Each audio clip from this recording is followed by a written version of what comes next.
बिस्मिल्लाहिर्रहमानिर्रहीम, अस्सलाम वालेकुम नाज़रीन। सुनो न्यूज़ की स्पेशल ट्रांसमिशन में आपको खुशामदीद कहते हैं। मैं यासिर रशीद हूँ। नाज़रीन, आज का दिन सिर्फ एक बुज़दिल दुश्मन के खिलाफ फतह को याद करने का दिन नहीं है, बल्कि ये उस अहद की तकमील का दिन भी है कि हम अपनी पाक फौज के साथ खड़े हैं, जो वतन अजीज़ के तहफ़्फ़ुज़ के लिए हमेशा अगले महाज पर दुश्मन का सामना करती रही है। आज जब हम मार्का हक और ऑपरेशन बुनियाद मरसूस की कामयाबी की खुशी मना रहे हैं, तो दरअसल हम अपनी तारीख के एक ऐसे बाब को खिराज तहसीन पेश कर रहे हैं जिसने न सिर्फ दुश्मन के गुरूर को खाक में मिलाया, बल्कि हमें अपनी कुव्वत, यकजहती और सच्चाई पर नए सिरे से यकीन भी अता किया। यह दिन हमें याद दिलाता है कि जब कौमें अपने उसूलों पर डट जाएं तो बड़े से बड़ा तूफान भी उनके कदम नहीं डगमगा सकता। आज हम तजदीद अहद करते हैं कि जिस जुर्रत, हिकमत और इत्तेहाद ने दुश्मन के नापाक अज़ाइम को खाक में मिलाया, हम उसे बरकरार रखेंगे और हर साजिश को उसी अज़्म से नाकाम बनाएंगे। एक साल पहले की इस रात सिर्फ एक अस्करी तसादुम का आगाज नहीं हुआ था, बल्कि ये एक ऐसी आजमाइश थी जिसमें एक तरफ अददी बरतरी और जदीद हथियारों का गुरूर था और दूसरी जानिब ईमान, महारत और हिकमत अमली का वकार था। भारत ने पहलगाम वाक़े को जवाज बनाकर जब जारहियत का रास्ता इख्तियार किया तो उसका ख्याल था कि वह अपनी फजाई ताकत के बलबूते पर पाकिस्तान के आसमानों पर गलबा हासिल कर लेगा। लेकिन तारीख ने एक बार फिर साबित किया कि जंगें सिर्फ हथियारों से नहीं, बल्कि ज़िहानत और हौसले से जीती जाती हैं। भारतीय फजाइया के दर्जनों तैयारे जब पाकिस्तानी हुदूद की जानिब बढ़े तो उन्हें एक ऐसी मज़ाहमत का सामना करना पड़ा जिसका अंदाजा शायद उन्हें खुद भी नहीं था। पाकिस्तानी शाहीनों ने ना सिर्फ उनकी पेशकदमी रोकी, बल्कि उन्हें पसपाई पर मजबूर किया। जदीद तरीन राफेल तैयारों समेत मुतअद्दिद जहाजों का ज़मीं बोस होना इस हकीकत का ऐलान था कि फजाई बरतरी सिर्फ टेक्नोलॉजी नहीं, बल्कि उसके इस्तेमाल की महारत से कायम होती है। दुनिया भर के ज़राए अबलाग ने इस वाक़े को गैर मामूली करार दिया और यह तस्लीम किया कि पाकिस्तान ने एक बड़े और ताकतवर हरीफ के जारहाना अज़ाइम चकनाचूर कर दिए। यह पूरी सूरत हाल उस वक्त दिलचस्प रुख इख्तियार कर गई जब अमरीकी सदर डोनाल्ड ट्रंप ने अपने मखसूस अंदाज में इस मार्के का जिक्र करना शुरू किया।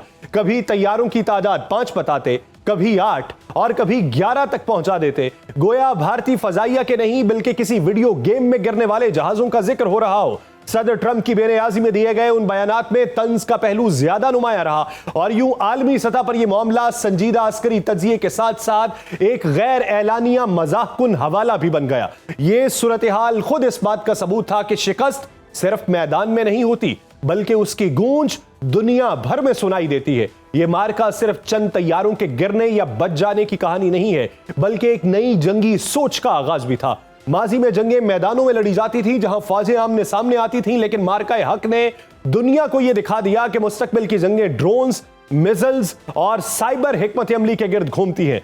भारत की जानिब से इस वाक़े के बाद दिए जाने वाले बयानात दरअसल उस दाखिली बेचैनी का इजहार थे जो उसे उस गैर मुतवक्के शिकस्त के बाद महसूस हुई। कभी नए हमलों की धमकियां, कभी न्यू नॉर्मल की बातें, ये सब बयानात दर हकीकत अपनी नाकामी पर पर्दा डालने की कोशिश थी कि खत्ते में ताकत का तवाजुन बदल चुका है। दर हकीकत न्यू नॉर्मल वो है जो इस मार्के ने कायम किया। अब कोई भी मुल्क महज ताकत के जाम में अपने पड़ोसियों को मरूब नहीं कर सकता। भारत बेशक अब आबी जारहियत कर रहा है, लेकिन वो शायद ये भूल चुका है कि वो इस महाज पर भी नाकाम रहेगा। पाकिस्तानी फौज की क़यादत की आज की प्रेस कॉन्फ्रेंस उसी अज़्म का इजहार थी जिसमें ISPR के सरबराह अहमद शरीफ चौधरी ने मार्का हक का 1 साल मुकम्मल होने पर कौम को मुबारकबाद दी। उन्होंने कश्मीरियों की जिद्दोजहद को सलाम पेश किया और वतन अजीज का दिफा नाकाबिले तस्खीर बनाने का अहद किया। मार्का हक की एक और अहम जहद यह है कि उसने आलमी सतह पर पाकिस्तान के वकार को बुलंद किया। जहां एक तरफ अस्करी महारत का एतराफ हुआ, वहीं दूसरी तरफ सिफारती सतह पर भी पाकिस्तान का किरदार नुमाया होकर सामने आया। दुनिया के कई मुमालिक ने न सिर्फ पाकिस्तान की दिफाई सलाहियतों में दिलचस्पी जाहिर की, बल्कि उसके साथ ताल्लुकात को मजीद मुस्तहकम करने की ख्वाहिश का इजहार किया। यह वो लम्हा था जब पाकिस्तान महज एक इलाकाई ताकत नहीं, बल्कि एक जिम्मेदार और बावकार रियासत के तौर पर उभरा। इस कामयाबी के बाद पाकिस्तान ने जो सिफारती किरदार अदा किया वो भी गैर मामूली रहा। आलमी तनाज़ात में सालसी की कोशिशों ने यह वाज़ेह किया कि एक मजबूत दिफाई पोजीशन किस तरह एक मुल्क को अमन के कयाम में मुअस्सर किरदार अदा करने के काबिल बनाती है। यही वो तवाज़ुन है जो किसी भी रियासत को हकीकी मानों में बावकार बनाता है, जहां ताकत और हिकमत एक दूसरे के साथ हम आहंग हो। यह भी एक हकीकत है कि तारीख में कुछ लम्हात ऐसे होते हैं जो वक्त गुजरने के साथ धुंधला नहीं जाते, बल्कि मजीद रोशन हो जाते हैं। मई 2025 का ये मार्का उन्हीं लम्हात में शामिल हो चुका है। इसने न सिर्फ हमारी अस्करी कुव्वत को उजागर किया बल्कि कौमी यकजहती और खुद एतमादी को भी नई जिंदगी दी। आज जब हम उस कामयाबी की पहली सालगिरह मना रहे हैं तो यह महज माजी की याद नहीं बल्कि मुस्तकबिल का पैगाम भी है। मौका हमारे सामने है, मुआशी इस्तेहकाम, आलमी क़यादत और तरक्की की नई राहें। लेकिन इन मौक़े से फ़ायदा उठाने के लिए ज़रूरी है कि हम उसी जज्बे, उसी इत्तेहाद और उसी संजीदगी के साथ आगे बढ़े जिसने हमें इस कामयाबी से हमकिनार किया। ये दिन हमें यह भी सिखाता है कि ताकत का असल सरचश्मा कौम का इत्तेहाद होता है। जब अवाम और अफवाज एक सफ़े पर हो तो कोई भी दुश्मन देर पा बरतरी हासिल नहीं कर सकता। यही वो सबक है जिसे हमें ना सिर्फ याद रखना है बल्कि अपनी आने वाली नस्लों तक मुंतकिल भी करना है। मार्काए हक की ये सालगिरह इस्तिकामत, खुद एतमादी और हक पर डटे रहने का पैगाम देती है। हम अगर इसी रास्ते पर चलते रहे तो ना सिर्फ अपने दुश्मनों के अज़ाइम को हमेशा के लिए नाकाम बना सकते हैं बल्कि दुनिया में एक बावकार, मजबूत और कामयाब कौम के तौर पे अपनी जगह भी मुस्तहकम कर सकते हैं। पाकिस्तान हमेशा जिंदाबाद। इसी पूरे मंजरनामे का के लिए हमें ज्वाइन किया है दिफाई तजयकार ब्रिगेडियर रिटायर्ड गजनफर अली साहब ने। ब्रिगेडियर साहब बहुत शुक्रिया आपके वक्त का। और एक्स एम्बेसडर GR बलोच साहब हमारे साथ मौजूद है। बलोच साहब मैं आपका भी मशकूर हूं। सबसे पहले ब्रिगेडियर साहब आपकी तरफ आता हूं। सर, एक साल गुजर गया, एक साल में कितनी तब्दीलियां हुई, कितने मौक़ों के ऊपर पाकिस्तान का तज़किरा होता रहा, कितनी जगह पर भारत खामोशी इख्तियार किए कोने में खड़ा दिखाई दिया। इस एक साल में पाकिस्तान की पोजीशन क्या से क्या हो? बहुत बहुत शुक्रिया यासिर। जो कुछ आपने अपने तारुफ में, इंट्रोडक्शन में जो चीज़ें बताई, उनकी रिलेटिविटी, उनकी कनेक्टिविटी, उनकी डोमिनेंस, उनका पस मंज़र उस पूरे साल, इस पूरे साल से भी मिलता है और उस साल के बाद जो काफ़ी सारे साल थे उनसे भी मिलता है। इसलिए कि आपको पता है कि पाकिस्तान, भारत जो है वो पाकिस्तान को हमेशा खुद फॉल्स फ्लैग ऑपरेशन करके, जैसे पहलगाम का फॉल्स फ्लैग ऑपरेशन था, जैसे पुलवामा का फॉल्स फ्लैग ऑपरेशन था, जिस तरह पार्लियामेंट पे अटैक एक फॉल्स फ्लैग ऑपरेशन था, जिस तरह पठानकोट के ऊपर एयरफील्ड पे अटैक एक फॉल्स फ्लैग ऑपरेशन था, जिस तरह उड़ी के अंदर एक फॉल्स फ्लैग ऑपरेशन था। और हर मौके पे पाकिस्तान और ताज होटल में जो फॉल्स फ्लैग ऑपरेशन हुआ वो तो एक फॉल्स फ्लैग ऑपरेशन की बहुत लंबी दास्तान है। उसके ऊपर एक बहुत बड़े जर्नलिस्ट थे, जो एक बहुत बड़े प्राइज विनर जर्नलिस्ट है, उन्होंने एक किताब लिखी थी, वो बुनियादी तौर पे इज अ ज्यू, उसका गालिबन टॉपिक थी, उसके हेडिंग थी इंडिया बिसीज्ड, जिसमें उसने कहा था कि ये जो वाकया है ताज होटल का, ये बुनियादी तौर पे रॉ और मुसैद ने करवाया है।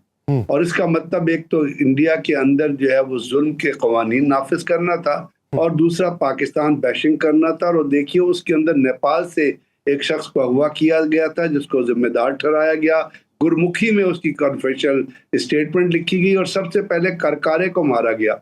और करकारे वो शख्स था जो एंटी टेररिस्ट कमांड का चेयरमैन था, जो डायरेक्टर था, जो समझौता एक्सप्रेस के ब्लॉस को जो वो इन्वेस्टिगेट कर रहा था और इस कंक्लूजन पे पहुंच गया था कि समझौता एक्सप्रेस में हिंदू दहशतगर्द तंजीमें इन्वॉल्व। ये तमाम चीजें उस चीज की कॉन्टिन्यूटी है कि पाकिस्तान के ऊपर जिस वक्त ये चीज अब पहलगाम में हुई और जब इंडिया ने तमाम डिफेंस अटैची को बुला के उनके फॉरेन सेक्रेटरी ने ब्रीफिंग दी तो वहाँ ये सवाल ये उठा कि जी कोई सबूत दिखाएं, कोई जियो टैगिंग दिखाएं, कोई डॉक्यूमेंट दिखाएं, कोई पिक्चर दिखाएं, लेकिन इंडिया के पास कुछ नहीं था। तो वहां से आगे उन्होंने कहा हम पाकिस्तान पे हमला करेंगे। और जब हमला हुआ तो आपको पता है फिर पाकिस्तान के 72 तैयारे, पाकिस्तान के 42 तैयारे, उनकी ब्राह्मोस की साइड नगा अपना, उसके बाद उनका S-400, उसके बाद उनका ब्रिगेड हेडक्वार्टर पे लाइन ऑफ कंट्रोल पे जो बैटल पोजीशन, उन सबको पाकिस्तान ने, इंडिया ने पाकिस्तान के सिविल टारगेट्स को हिट किया था, पाकिस्तान ने उनके मिलिट्री टारगेट्स को हिट किया। और उसके बाद ये मैसेज दिया कि जी अगर आपने ऑपरेशन सिंदूर 1.2 करना है, 2.0 करना है, 4.3 करना है तो आइए हम तैयार है। क्योंकि इसके अंदर ये याद रखिएगा यासिर, आपने भी खुद बड़ी स्टडी की है कि हर वॉरफेयर के बाद, चाहे वो दुनिया की कोई भी जंग है, first world war, second world war, Vietnam war, अपना कोरिया की वॉर, नॉर्थ कोरिया की वॉर, हर वॉर के बाद एक जो आपकी स्ट्रेटेजी होती है उसके अंदर एक एवोल्यूशन आती है, एक नई स्ट्रेटेजी होती है, वो जन्म लेती है। तो इस दफा जो वॉर हुई उसके अंदर पाकिस्तान ने जो मुजाहरा किया है,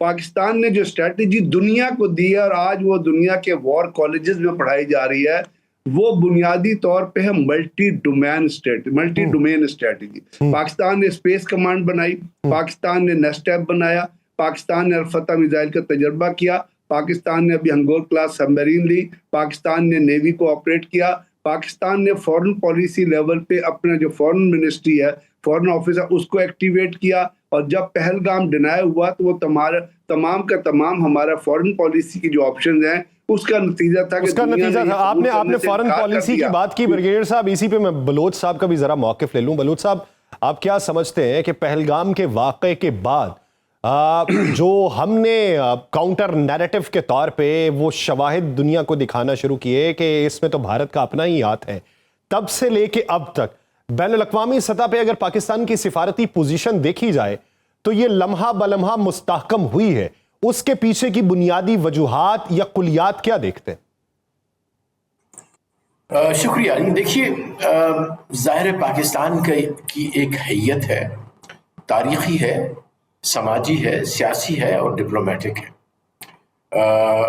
हाँ, ये ज़रूर है कि एक धुंध फैलाई गई थी, एक नैरेटिव जो है वो लाजमन वीव किया गया था, बनाया गया था, वो बड़ा इफेक्टिवली बनाया गया था, ये बात कंसीड करनी पड़ेगी हिंदुस्तान की तरफ से। लेकिन हुआ ये कि देखिए, हमेशा कभी कभी ये भी नहीं बल्कि तारीख की ये कहानी है कि जब चैलेंजेस ही आपकी अपॉर्चुनिटीज होती हैं और फिर जब आप पे कुछ मुश्किल हालात आते हैं तो फिर ही आपके एक्चुअल पोटेंशियल का पता लगता है। दुनिया को पता तो है कि पाकिस्तान की एक बड़ी प्रोफेशनल आर्मी है और one of the best actually exercises जो होती हैं हमारी, उसमें फीडबैक आता है यहाँ हमारे आर्मी ऑफिसर्स बैठे हुए, और मुझे भी थोड़ी शुद्धबुद्ध है इसकी। तो पाकिस्तान का चाहे वो मशकें हो समंदर में, हवा में या ज़मीन पे या एंटी टेररिज्म की, I mean they are counted as among the best. लेकिन जो बैटल ग्राउंड में जो प्रूव करती है आर्मी, वही आर्मी फिर रिकग्निशन अपना लोहा मनवा सकती है।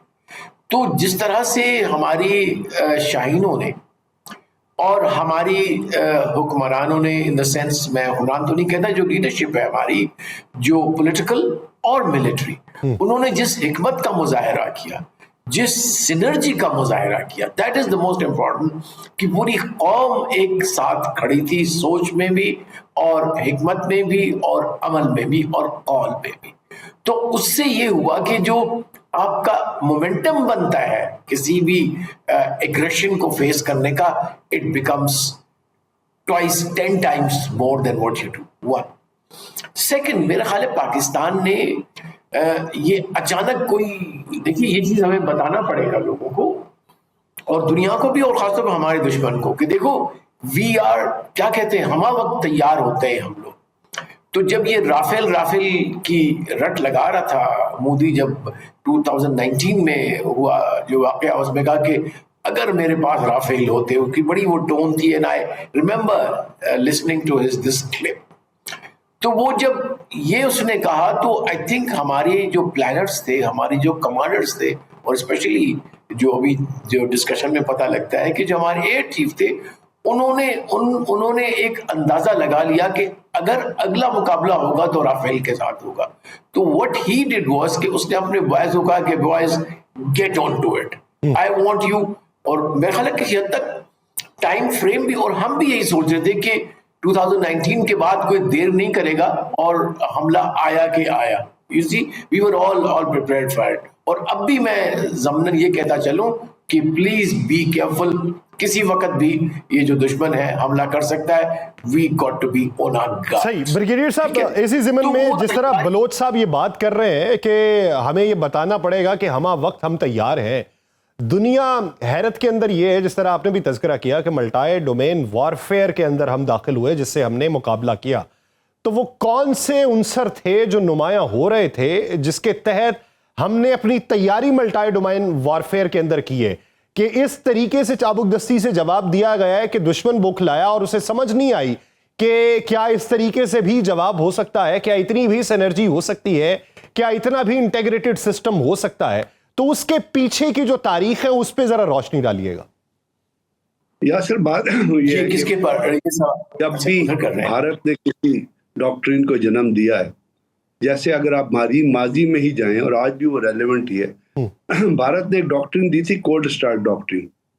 और वो कोल्ड स्टोर डॉक्ट्रिन का मतलब ये था कि एक बैटल ग्रुप छोटे छोटे क्रिएट करें, जिसमें आर्मर हो, जिसमें इन्फेंट्री हो, जिसमें आर्टिलरी हो, it is being supported by the air power, engineer के एलिमेंट्स भी उसमें हो। और दे थॉट, जो स्ट्रेटजी दे रहे थे कि पाकिस्तान के फ्रंट के ऊपर आप 5-6 जगह पे हमला करें, जहां से आपको सक्सेस मिलती है उधर 3 से 400 मीटर, 500 मीटर, 600 मीटर अंदर चले जाएं, उधर कब्जा कर लें। ठीक है। तो पाकिस्तान ने फौरन इमीडिएटली जो शॉर्ट रेंज मिसाइल्स थे, शाहीन हो गए और बाकी जो मिसाइल्स थे 300 किलोमीटर के, 400 किलोमीटर, 500 किलोमीटर की रेंज के डेवलप किए, ताकि अगर वो इस किस्म का कोई वेंचर करें तो पाकिस्तान के पास इमीडिएटली ऑन द बैटल इस पर जो रिप्लाई है वो मौजूद होना चाहिए। किसी भी वॉरफेयर में जरूरत इस तरह की इस चीज की होती है कि आपकी जो सेंसर टू शूटर कैपेबिलिटी है ना, यानी आप जो चीजें सेंस कर रहे हैं, जो आप चीजें गेन कर रहे हैं, जो आप चीजें इंटेलिजेंस से एक्वायर कर रहे हैं, उसके जरिए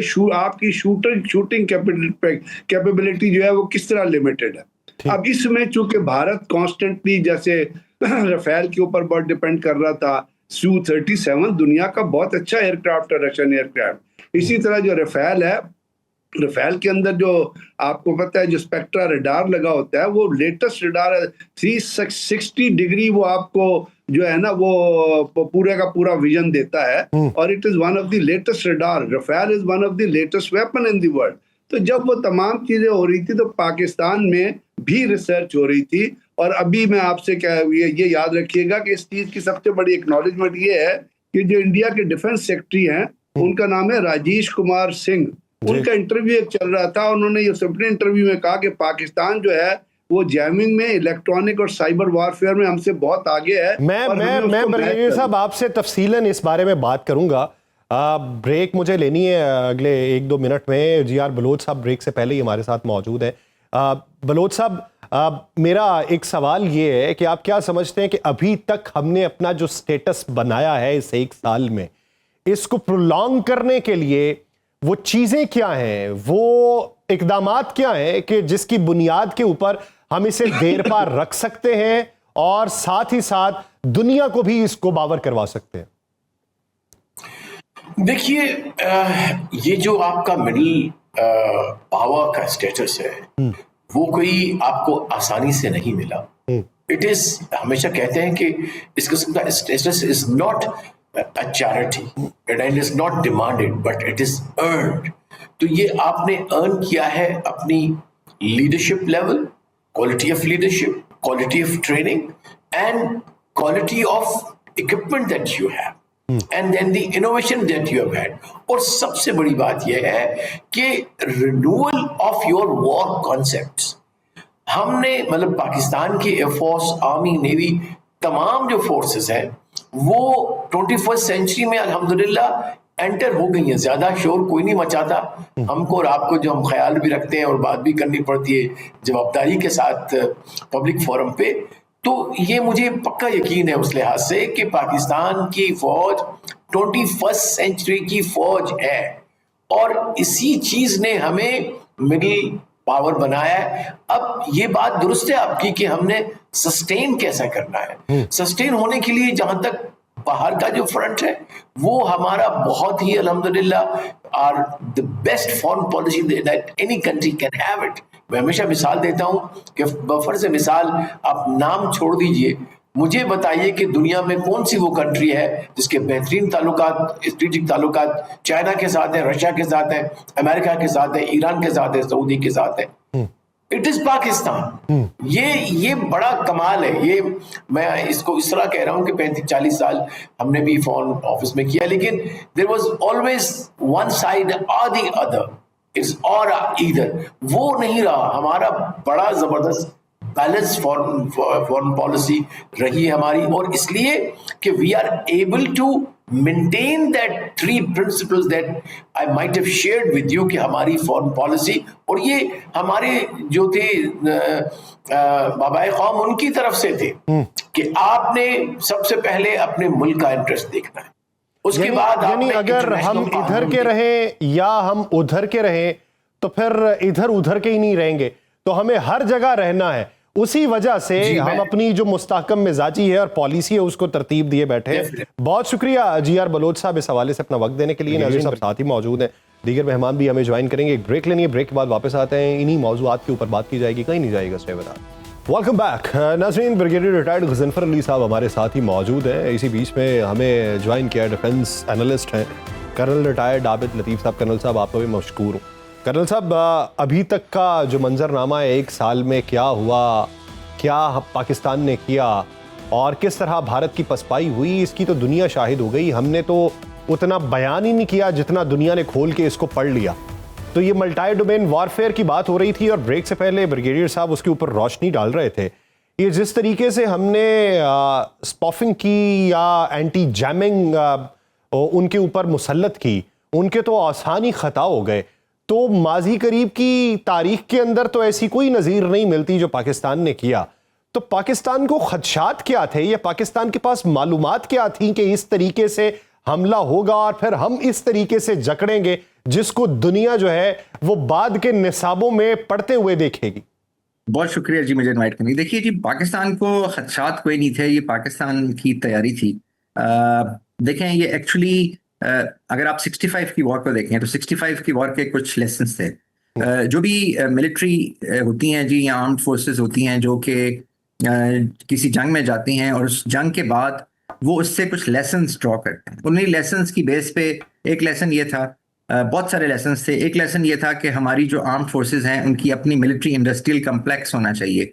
जो अमेरिकन, अगर आप थोड़ा सा पीछे चले जाएं तो सेकेंड वर्ल्ड वॉर में जो अमेरिका ने परफॉर्म किया, या एक तरह से बाकी सब लोग हारे, सिर्फ जीता अमेरिका, जो कि उस जंग में बहुत मेन किरदार भी नहीं अदा कर रहा था लेकिन डिफरेंट थिएटर्स ऑफ वॉर में वो इन्वॉल्व था। उसकी वजह उसका मिलिट्री इंडस्ट्रियल कम्प्लेक्स था। अच्छा, अब यही अगर आप देखिए तो पाकिस्तान की आप जो प्रेजेंट मार्का हक में देखें, मार्का हक में पाकिस्तान ने जितने वेपन्स यूज किए, जितने प्लेटफॉर्म्स यूज किए, वो पाकिस्तान के बने हुए थे। फिर उसके साथ साथ जो एक आर्म्ड फोर्सेस, जो आर्मी, जो एयरफोर्स, नेवी, जिसका कॉन्सेप्ट ये हो कि उसने अपनी इंडिजिनस प्रोटेक्शन करनी है, वो उसके साथ साथ फिर एक और फिनोमिना के ऊपर भी अपनी तवज्जो देती है जिसको हम RMA कहते हैं, रेवोल्यूशन इन मिलिट्री अफेयर्स। अच्छा, अब ये रेवोल्यूशन इन मिलिट्री अफेयर्स तो पिछले 2-3 डिकेड से हो रहा था, लेकिन इसके साथ हुआ ये कि डिसरप्टिव टेक्नोलॉजीज ऐड होना शुरू हो गई। वो टेक्नोलॉजीज जिनका ताल्लुक कंप्यूटिंग से है, जिनका ताल्लुक इंफॉर्मेशन एज से था, जिनका ताल्लुक साइबर से था, जिनका ताल्लुक इलेक्ट्रॉनिक वॉरफेयर से, इलेक्ट्रॉनिक काउंटर मैयर से था, सैटेलाइट के साथ था। तो ये जो टेक्नोलॉजीज जब ऐड हुई, आपके पास ऑलरेडी मिलिट्री इंडस्ट्रियल बेस है। फिर फॉर्चुनेटली पाकिस्तान की जो बहुत पाकिस्तान का अच्छा दोस्त, जो आयरन क्लैड ब्रदर है, वो भी क्योंकि अपने सर्वाइवल के लिए अपनी जो उसका जो कम्पिटिटिवनेस के लिए और जो एक सुपर पावर कंटेस्टेशन और कंपटीशन है, उसमें अपने आप को रेलेवेंट रखने के लिए इस सारी जर्नी पे निकल चुका हुआ था। और पाकिस्तान ने डेफिनेटली फिर इन सारी चीजों को अपने इस डॉक्ट्रिन के अंदर शामिल किया। इसमें जो थ्रेट परसेप्शन है वो तो पाकिस्तान की थी जी, और उसकी सबसे बड़ी वजह इनको शामिल करने की ये थी कि हम न्यूमेरिकल टर्म्स में, हम क्वांटिटेटिव टर्म्स में इंडिया का मुकाबला नहीं कर सकते। देखिए, आज भी जो हमारा बजट है वो तकरीबन $9 बिलियन है। इंडिया का बजट जो है वो 90 बिलियन को टच कर गया है। सो हमने जो एज हासिल करनी थी वो क्वालिटेटिव थी, और फिर क्वालिटेटिव कैसे होती है? That has to be through revolution in military affairs, through technology, through the use of disruptive technology, through the use of these new concept जो कि आगे जाके ट्रांसेंड हुए मल्टी डोमेन वॉरफेयर के अंदर। और फिर जो है वो हमारा जो ये सारा आप कह लीजिए कि पूरा एक नेटवर्क, एक पूरा नेट सेंट्रिक जो कॉन्सेप्ट था वो एस्टेब्लिश हुआ। अच्छा, इंडिया को क्योंकि अपनी जो अददी बर्तरी है उस पर बहुत घुमंड था, उसको अभी तक वो जो उसका सेट पैटर्न था वो सेकेंड वर्ल्ड वॉर और जो कन्वेंशनल जो मनूवर्स और आर्मी की जो टेक्निक्स हैं उसी के बेस पे था, क्योंकि उसके पास वो जो रेशो था जो जिसको हम मिलिट्री अर्थमेटिक या ट्रिग्नोमेट्री कहते हैं, 1:3, तो उसको ऑलरेडी पता है कि वो तो पाकिस्तान से 1:5 है। मिलिट्री टेक्टिक्स में पढ़ा जाता है कि अगर आपने अटैक करना है और आप अटैक को सक्सेसफुल करना चाहते हैं, किसी टेरिटरी पे कब्जा करना चाहते हैं, जीतना चाहते हैं, तो आप एटलीस्ट 3 टाइम्स बढ़े हो दुश्मन से। तो वो तो पहले ही 5 टाइम्स बढ़ा था। तो उसके लिए उसने जो आउट ऑफ द बॉक्स सोचना, उसको इनोवेशन या इन चीजों के ऊपर मुझे लगता है कि उसको इस वजह से उसने तवज्जो नहीं दी और वहीं पे उसको मात हुई है और इसी नतीजे पे दुनिया जो है वो हमारी गर्विदा हुई है। ब्रिगेडियर साहब, सर आपसे गुफ्तगू होते कई साल बीत गए, आपकी जो आंखें हैं वो ऐनी शाहिदीन में से हैं मुख्तलिफ अदवार में जब ये मार्के होते रहे। तो ब्रिगेडियर साहब, हमें बताया ये जाता था कि जब मार्का होता था तो मैडम नूर जहां जो थी वो तराने पड़ा करती थी, यूं आवाम का लहू गरमाया जाता था। इस बार आपको याद होगा इस जंग के बाद आप और मैं वाहगा बॉर्डर के ऊपर मौजूद थे, वहां पे एक तकरीब जारी थी, तो आपने उस दिन कहा कि मेरी आंखों में आंसू आ रहे हैं। उस वक्त जेनजी की बड़ी तादाद वहां पर मौजूद थी, तो फिर आपने नए दौर की नस्ल को इस जंग के जीतने पे या एके के ऊपर किस रूप में देखा है? जी बहुत असल में उससे पहले ये जंग मुख्तलिफ जब भी पाकिस्तान के ऊपर चैलेंजेस आए, ये चैलेंजेस 2018 में भी आया था। और जिस तरह आबिद ने कहा कि अपना इंडिया जो है वो पाकिस्तान से 5 टाइम्स बड़ा है, तो ये भी याद रखिएगा कि पाकिस्तान ने हमेशा तारीखी काम किए हैं। और 1965 की वॉर का अगर रेफरेंस देखें, जिस वक्त मैं 8th जमात में था और सारी कौम एक सीसे पिलाई हुई दीवार की तरह खड़ी हो गई थी जब अयूब खान ने एक तकरीर की थी, उस वक्त चवेंडा में दुनिया की बैटल ऑफ कर्सिक थी जो सोवियत यूनियन और हिटलर के दरमियान, नाजी जर्मनी के दरमियान हुई थी, जो दुनिया की सबसे बड़ी टैंक बैटल थी। उसके बाद चवेंडा में दुनिया की सबसे बड़ी टैंक बैटल हुई है। इंडिया का 1 आर्मर डिवीजन था, उसके साथ 3 इन्फेंट्री डिवीजन थे, 2 आर्मर ब्रिगेड्स थे उसके साथ सपोर्टेड बाई पाकिस्तान का 6 आर्मर डिवीजन था जो अभी तक पूरी तरह मूव करके खारियां से नहीं गया था। और उस सेक्टर में सिर्फ एक ब्रिगेड था, 24 ब्रिगेड, जिसको ब्रिगेडियर अली कमांड कर रहे थे, जिनकी कोई 5 साल पहले डेथ हुई है। कर्नल निसार थे जो आर्मर्ड कोर की यूनिट कमांड कर रहे थे, 4 कोर अटली थी। इंडिया के कोई 1.5 लाख फौजी थे, पाकिस्तान के कोई अभी अबाउट 50,000 फौजी, 30,000 से 50,000 के दरमियान थे। इंडिया के कोई 262 बैटल टैंक्स थे, पाकिस्तान के कोई 110 बैटल टैंक्स थे। और दुनिया की सबसे बड़ी टैंकों की जंग हुई जिसमें पाकिस्तान ने न सिर्फ इंडिया के एडवांस को रोका जो सियालकोट पे कैप्चर करना चाहते थे, बल्कि उसको रिवर्स किया और वहीं पे जाके इंडिया की सबसे बड़ी टैंक बैटल के बाद शिकस्त हुई। तो वहां से आप आगे चल जाइए और 2019 में आ जाइए जब पाकिस्तान ने अभिनंदन को चाय पिला के वापस भेजा था, और उस वक्त भी भारत ने पाकिस्तान के ऊपर हमला किया था, ये सोच के कि हम आ रहे हैं रात के अंधेरे में मार के चले जाएंगे। उस वक्त भी आप लोग और आप पाकिस्तान की जो जवान जो यंग जनरेशन है वो जाके खड़ी हो गई थी। इसके बारे में बहुत सारी बातें की जाती हैं, लेकिन ये जनरेशन जो है ये बड़ी एजुकेटेड जनरेशन है, ये बड़ी अपराइज्ड जनरेशन है। सिर्फ इसको आपने हकीकत के ऊपर बेस करके साफ नैरेटिव देके, पाकिस्तान का नैरेटिव देके आगे लेके चलने की जरूरत है। आप देखिए पाकिस्तान ने दुश्मन को किस तरह स्टडी किया। एक छोटा सा इसी जंग में वाकया हुआ था कि इस 72 एयरक्राफ्ट और 42 एयरक्राफ्ट के मुकाबले से पहले इंडिया के कोई 29 अप्रैल को 4 रफेल ने टेक ऑफ किया था अंबाला से, और अंबाला से टेक ऑफ करके आ रहे थे और पाकिस्तान के अंदर कुछ टारगेट्स के ऊपर बमबारी करना चाहते थे। तो हमारी जो EW यूनिट्स डिप्लॉयड है all along the eastern frontier, जिसमें एयरफोर्स की भी हैं, आर्मी की भी हैं, उन्होंने उन एयरक्राफ्ट के रडार को भी जैम कर दिया और कम्युनिकेशन को भी जैम कर दिया। रिजल्टेंटली वो जो एयरक्राफ्ट थे वो वापस मुड़े, अबॉर्ट किया mission, and they were not able to go back to their original airbase. They landed at Srinagar airbase. फिर इसी कंफ्यूजन में जब ये सब कुछ 72 और 42 एयरक्राफ्ट एयर में थे, तो आपको पता होगा कि इंडिया का एक हेलीकॉप्टर ने टेक ऑफ किया श्रीनगर एयरबेस से। उनकी प्रोफेशनल एक्यूमेंट देखें क्या है। उन्होंने उस हेलीकॉप्टर को अपने ही मिसाइल से शूट कर दिया, उसके अंदर कोई 11 एयरफोर्स के ऑफिसर्स थे जिसको उन्होंने मार दिया। तो ये वो लेसन्स हैं जो आपने कन्वे करने हैं, ये वो नैरेटिव है जो हमने अपनी यंग जनरेशन को ये बताना है कि इस मुल्क की मिट्टी से जो मोहब्बत करने वाले और डिफेंड करने वाले लोग हैं वो हर वक्त तैयार होते हैं।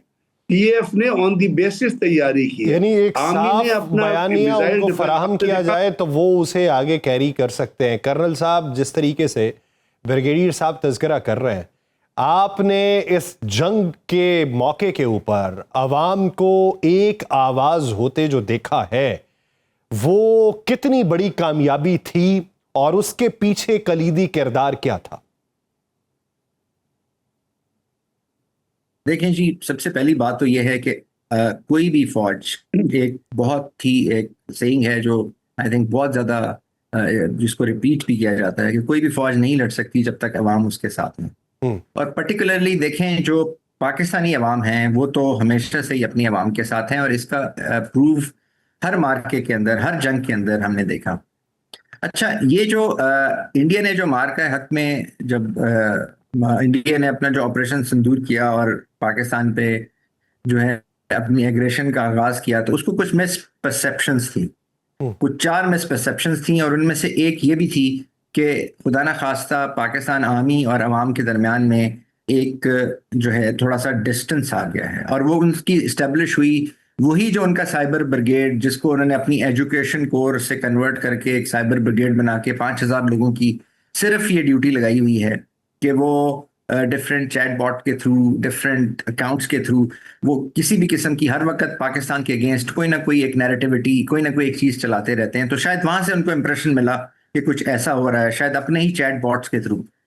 और आपने देखा कि किस तरीके से जैसे ही ये मार्का शुरू हुआ, लोग जो थे वो ना सिर्फ ये कि बॉर्डर पे पहुंच गए, मेरी 3-4 सीओज जो कमांडिंग ऑफिसर्स हैं उनसे बात हुई, उन्होंने मुझे बताया, मेरी अपनी यूनिट के भी, कि जब वो वहां पे पहुंचे तो जो उनको जो उनके जो ट्रक्स थे जिन पे एमुनिशन लोड था, उनके उतारने के लिए कि पूरे का पूरा गांव आ गया। मुझे एक आर्मर्ड यूनिट के सीओ ने बताया कि हम अपने मोर्चे और अपनी चीजें सारी रात ठीक करते रहे, और तब हमें सुबह ख्याल आया कि हमने अपना जो लॉजिस्टिक का सेटअप है वो नहीं किया, तो अभी जो सुबह जवानों के लिए नाश्ता वाश्ता है वो कैसे बनेगा। तो उसी वक्त जो है वो गांव से लोग पूरी यूनिट का नाश्ता लेके आ गए। दिस हैज हैपेंड हमारे इलाके के अंदर जी, इस मार्का हक के अंदर। सो लोग तो, और जो अवाम है वो पाकिस्तान की जी बहुत बहादुर है, पाकिस्तान की फौज के साथ है, क्योंकि उन्होंने ये जर्नी साथ गुजारी है जी। उन्होंने देखा है किस तरीके से खिश्तो खून जो है वो हुआ जब ये इंडिपेंडेंस का वाकया हुआ, किस तरह से तकरीबन 7 से 8 लाख लोग जो थे वो 1947 में माइग्रेट करते हुए शहीद हुए। तो हर घर के अंदर एक कहानी है जो उनको बताती है कि जो पाकिस्तान का दिफा है, पाकिस्तान की जो बका है, वो बहुत जरूरी है, और उसके लिए हर बंदा, हर फौजी, हर पाकिस्तानी अपनी जान तक देने के लिए तैयार है। तो ये जो एक्सप्रेशन है जी, ये जो जज्बा है, ये हमने उस वक्त देखा, और ये मार्का हक में भी देखा। मार्का हक में भी आपने देखा किस तरह जो ड्रोन आ रहे हैं तो आम आदमी उसको मारने की कोशिश कर रहा है, लोगों के बीच में ड्रोन लॉइटर कर रहे हैं, किसी को कोई खौफ नहीं है, मिसाइल्स जा रहे हैं और लोग वहां से लोगों को निकाल रहे हैं। मतलब एक ब्रेवरी का, एक जज्बे का एक डेमोन्स्ट्रेशन था जो अपनी फौज के साथ वो देने को तैयार थे। और वो यानी यूं कह लें आपके 24 करोड़ के 24 करोड़ जो थे वो सिपाही थे इस मुल्क के, और सिपाही हैं जी, सिपाही थे इस मुल्क के और सिपाही हैं। ब्रिगेडियर साहब, अगर देखा जाए उस जंग के बाद हमने ये देखा कि राफेल गिरे, डिसॉल्ट एविएशन के शेयर्स गिरे, और फिर हमने 1 साल के दादोशुमार जो परखे तो हमें मालूम पड़ा कि JF-17 थंडर और J-10C, एक चाइनीज एक पाकिस्तानी, इन दोनों के शेयर्स में इजाफा हुआ और इसके साथ साथ इनकी मांग में इजाफा हुआ, दिलचस्पी बढ़ने लगी है, जिसकी एक वाज़ेह मिसाल ये भी थी कि दुबई एयर शो के अंदर भारतीय एयरफोर्स के जो पायलट्स थे वो साथ में खड़े होकर तस्वीर बनवा रहे थे। तो आप आने वाले दिनों के अंदर पाकिस्तान की जो दिफाई इंडस्ट्री है उसमें कितना बूस्ट देख रहे हैं? यासिर, मैं चाहूंगा कि इंडियन एयरफोर्स को कहें IAF की बजाय कहें ADF, एयरक्राफ्ट डिस्ट्रक्शन फोर्स। ठीक। एक तो उन्होंने राफेल डिस्ट्रॉय किए तो दसाल्ट चला गया, उसके शेयर्स गिर गए। Su-30 जो है उसको वो अपना मार्का अपना बुनियानुल मरसूज में भी तबाह हुआ। उसके बाद पिछले महीने उन्होंने एक और Su-30 गिरा दिया ईस्टर्न बॉर्डर की तरफ। उसके साथ साथ आपने देखा मिराजेस उनके आपस में टकराए एयर शो में। उसके बाद आपने देखा तेजा जब दुबई में गया तो उसका तेल लीक हो गया, फिर तेजा एक था वो नीचे गिर गया, फिर उन्होंने तेजा का प्रोजेक्ट ही बंद कर दिया। तो ये क्यों हुआ? असल में मशीन तो राफेल भी बहुत अच्छा है, Su-30 भी बहुत अच्छा है, लेकिन अगर आपके पास वो प्रोफेशनल लोग हैं चलाने के लिए उसको, और उसके अंदर वो टेक्निक और बाकी चीजें आप अंडरस्टैंड करते हैं, जब रफेल गिरे थे तो फ्रेंच ने कहा था कि अपने पायलट्स को भेजें हमारे पास एडिशनल ट्रेनिंग करने के लिए। अब इसके बाद यानी एक और चीज सामने आई कि इस जंग में जो चाइनीज टेक्नोलॉजी थी, जो पाकिस्तान ने F-17 thunder, J-10C, PL-15 missile जो डेवलप किए, जो हमने चाइना के साथ मिलकर डेवलप किए, और ये भी याद रखिएगा कि उसकी ज्यादा एवियोनिक्स जो है वो पाकिस्तान ने डेवलप किया, क्योंकि पाकिस्तान की ओपनिंग थी towards the western technology also. हम F-16 भी फ्लाई करते रहे हैं, हम उससे पहले भी जहाज फ्लाई करते रहे हैं, तो उसकी आपने देख ली, यूटिलिटी भी देख ली, इफेक्टिव भी हो गया, और आपने देखा कि वो किस तरह जाके टारगेट पे एंगेज करता है। और इस सब के लिए मैं समझता हूँ नरेंद्र मोदी का शुक्रिया कि उसने पाकिस्तान को सिंदूर करके ये चांस प्रोवाइड किया। अदरवाइज तो अपने आप म्यूनिशन जो है वो रेंजेस पे टेस्ट करते हैं ना, तो पाकिस्तान ने तो उसकी लाइव टेस्टिंग कर ली। तो लाइव टेस्टिंग करने के बाद दुनिया जो है अब उसकी मोतरफ हो चुकी है। कर्नल साहब, आपकी भी क्लोजिंग स्टेटमेंट इसके ऊपर चाहिए कि पाकिस्तान की जो डिफेंस इंडस्ट्री है उसका मुस्तकबिल क्या देख रहे हैं?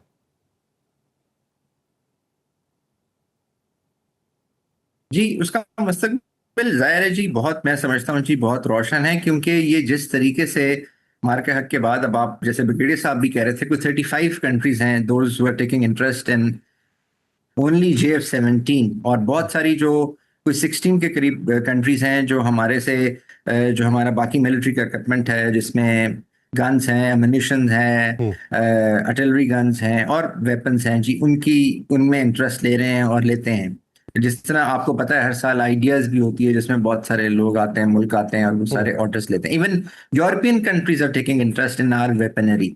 लेकिन देखें, जो सबसे जरूरी बात है, मैं समझता हूँ कि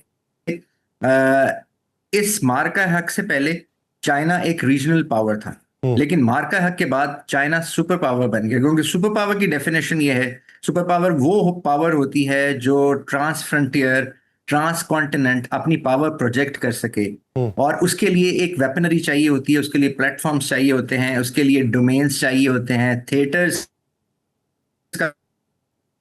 चाहिए होते हैं जहां पे परफॉर्म किया जा सके। तो वो पाकिस्तान ने प्लेटफॉर्म उन्हें मुहैया किया, जिसकी वजह बैनुल-अक़वामी सतह के ऊपर अब पाकिस्तान का डंका बज रहा है। बहुत शुक्रिया कर्नल रिटायर्ड आबिद लतीफ़ साहब और ब्रिगेडियर रिटायर्ड गज़नफ़र अली साहब इस हवाले से अपना वक्त देने के लिए। नाज़रीन, ये तो वो जंग थी जिसके अंदर पाकिस्तान ने फतह और कामयाबी जो है उससे हमकिनार हुआ। अब उस जंग का तज़किरा करेंगे जिसके बाद पाकिस्तान का स्टेटस ये बना कि उस जंग को रुकवाने के लिए पाकिस्तान किरदार अदा कर रहा है, यानी अमेरिका और ईरान के माबैन जंग और उसकी एक मुमकिना सुलह। इसी मंजरनामे में बात होगी, लेकिन एक शॉर्ट ब्रेक के बाद कहीं नहीं जाएगा। Welcome back. नाज़रीन, अमेरिका और ईरान के दरमियान जारी कशीदगी अब एक बार फिर फैसलाकुन राउंड में दाखिल हो चुकी है, क्योंकि दोनों ही मुल्क जंग की भारी कीमत चुका चुके हैं और अब उसके असरात से निकलने और अपनी शराइत मनवाने की कोशिश कर रहे हैं। पाकिस्तान इस पूरे अमल में एक ऐसे सालिस के तौर पे उभरा है जो न सिर्फ अब भी दोनों ममालिक से राबिता बरकरार रखे हुए है, बल्कि एक मुमकिना मुआहिदे की बुनियाद रखने की कोशिश भी कर रहा है। आइंदा हफ्ते इस्लामाबाद में मुतवक्के मुज़ाकरात का दूसरा दौर इस सिलसिले की एक अहम कड़ी है, और बज़ाहिर ये वो मरहला है जहां कई बंद दरवाजे खुल भी सकते हैं और एक बार फिर बंद भी हो सकते हैं। पाकिस्तान के दफ्तर खारजा के बयानात में एहतियात और उम्मीद साथ साथ चल रही है। तर्जुमान ताहिर इंदराबी ने वाज़ेह किया है कि ईरान और अमेरिका के माबैन किसी भी पेशरफ्त का खैर मकदम किया जाएगा, और ये मुआहिदा अगर पाकिस्तान में तय पाता है तो ये एक एजाज होगा। इस बयान में वो सिफारती तवाजुन मौजूद है जो एक सालिस के लिए जरूरी होता है, न गैर हकीकी दावे, न ही मुज़ाकराती अमल से लाताल्लुकी। उन्होंने साथ ये भी वाज़ेह किया कि दोनों फरीकों की इजाजत के बगैर मुज़ाकरात की तफसील सामने नहीं लाई जा सकती, जो इस बात की निशानदही है कि दोनों ममालिक के दरमियान जारी पस मंजर में बातचीत इस वक्त हसास मरहले में है। दूसरी तरफ आलमी मीडिया निस्बतन एक वाज़ेह तस्वीर पेश कर रहा है। एक रिपोर्ट ये बताती है कि अमेरिका और ईरान के दरमियान एक इब्तदाई या महदूद मुआहिदे का खाका तकरीबन तैयार हो चुका और तनाज़े के लगभग 85% निकात पर किसी न किसी सतह पर इत्तफाक हो चुका। दिलचस्प बात यह है कि बाकी बच जाने वाले 15% निकात वो हैं जो सबसे ज्यादा हसास हैं, जिनमें ईरान का जौहरी प्रोग्राम है। ईरान इस मामले में अपने मौक़िफ़ पर कायम है। तेहरान का कहना है कि वो जौहरी प्रोग्राम पर फौरी तौर पर किसी हतमी बातचीत के लिए तैयार नहीं, खास तौर पे जब उस पर इक्तिसादी पाबंदियां बरकरार है और उसके स्ट्रेटेजिक मफादात जेर बहस है, जिनमें आबनाए हरमुज पर उसका कंट्रोल शामिल है।